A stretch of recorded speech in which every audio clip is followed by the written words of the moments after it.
Hello everyone, welcome back to our channel. In today's video, I'm gonna tell you how to send link on Monopoly Go. So for that, first of all, just open your Monopoly Go. I'm using it on my PC. You can also use it on your mobile or any other, and just wait for it to start.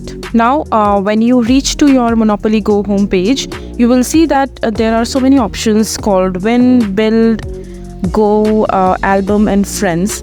So you just have to go ahead and click on Friends. So first of all, you have to log in. Now, when you click on Friends, you will see this option called Add Friends, Timeline and Leaders Board. And you can also see these three buttons, Contact, Facebook and Invite. You just have to click on Invite. And now you have two options. Either you can invite directly from here, from this yellow button, or you can also connect it to your Facebook and send link to your friends in order to play together. So yeah, this is basically how you can send link and invite your friends on Monopoly Go to play together. So that is it for this video. If you find this video to be helpful, make sure to hit that like button and don't forget to subscribe to our channel for more such informative videos, and I'll see you the next time.